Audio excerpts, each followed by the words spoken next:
నమస్కారం.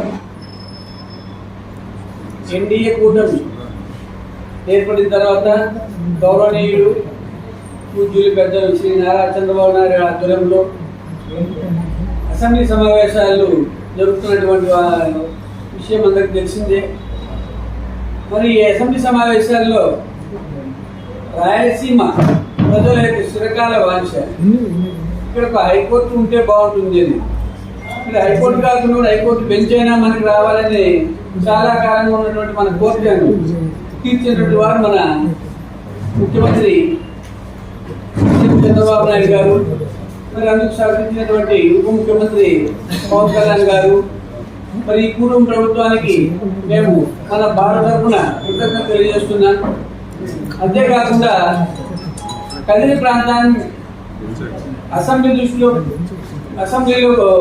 కదిరి ప్రాంతం యొక్క ప్రజల సమస్యలను, మరి ఖచ్చితంగా ఉన్నటువంటి సమస్యలను అదనపు కోర్టు విషయంలో కానీ, అలాగే కదిరి ప్రాంతానికి సంబంధించిన కక్షల విషయంలో కానీ గౌరవనీయులు కదిరి ఎమ్మెల్యే కందుకుంట గారు అదనపు కోర్టు కావాలని అక్కడ చెప్పడం జరిగింది.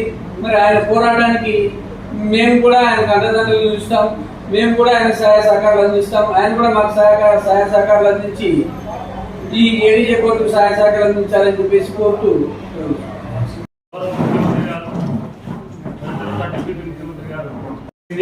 దానికి హర్షం వ్యక్తం చేస్తూ, మరి అదేవిధంగా మన కదిరికి సంబంధించినటువంటి గౌరవ శాసనసభ్యులు కందికుంట వెంకటప్రసాద్ అన్నగారు నిన్నటి దినం ఏడీజే కోర్టు కోసం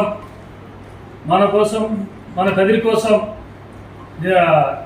చేసినటువంటి ఖచ్చితంగా కావాలని చెప్పి డిమాండ్ చేసినటువంటి పరిస్థితి నేను శాసనసభలో చూస్తున్నాం. మన కోసం అన్నగారు అట్లా అడిగినటువంటి దృష్ట్యా మనం థ్యాంక్స్ చెప్పాల్సిందిగా కోరుతూ మరి ఈ తీర్మానం చేయడం జరుగుతుంది. దీన్ని ఉద్దేశించి మన గౌరవనీయులు మన ప్రసాద్ గారు మాట్లాడుతున్నారు. ముఖ్యంగా ఏదైతే రాయలసీమ వాసులకు హైకోర్టు కావాలి అని చెప్పి చిరకాల వాంఛ.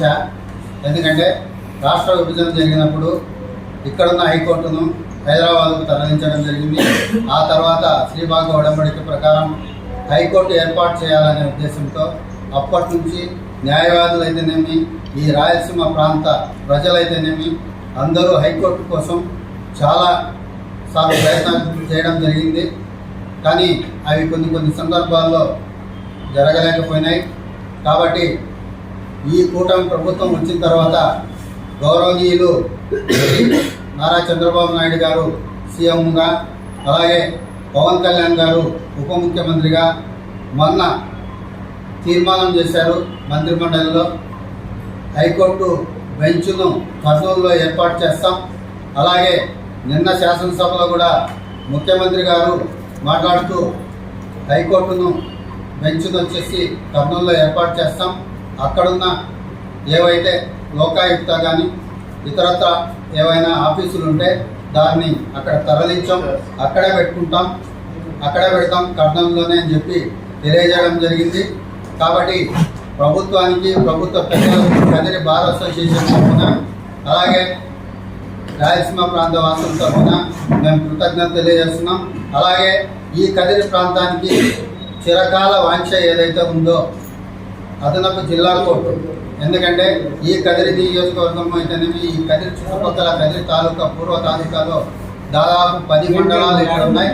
ఈ 10 మండలాలకు దాదాపు అనంతపూర్ పోవాలంటే చీకటమానపల్లి నుంచి అనంతపూర్ అంటే దాదాపు 150 కిలోమీటర్లు ప్రయాణం చేయాల్సి వస్తుంది.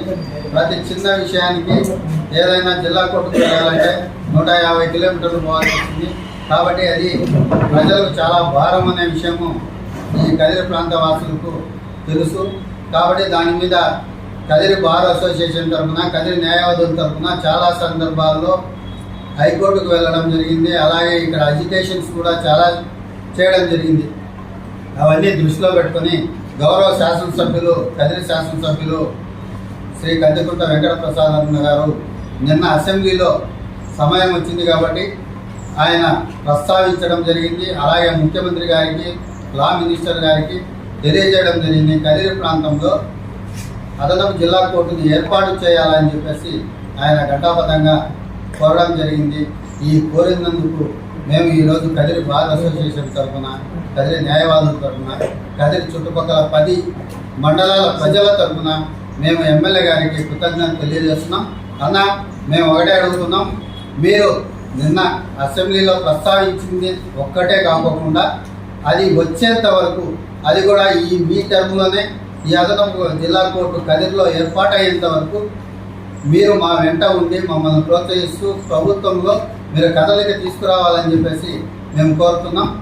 ఎందుకంటే ముఖ్యమంత్రి గారు కానీ ఉప ముఖ్యమంత్రి గారు కానీ వాళ్ళ దగ్గరికి ఈ ఇష్యూను తీసుకెళ్ళి మీరు ఈ సమస్యను పరిష్కరించేంత వరకు మీరు విశ్రమించకూడదని చెప్పేసి ఈ మీడియా ముఖంగా మేము తెలియజేసుకుంటున్నాం. మరొకసారి ఆయనకు కదిరి బార్ అసోసియేషన్ తరఫున, కదిరి ప్రాంత ప్రజల తరఫున ఎమ్మెల్యే గారికి కృతజ్ఞత తెలియజేసుకుంటున్నాం. నాకు ఈ అవకాశం ఇచ్చిన పెద్దలందరికీ శుభాకాంక్షలు.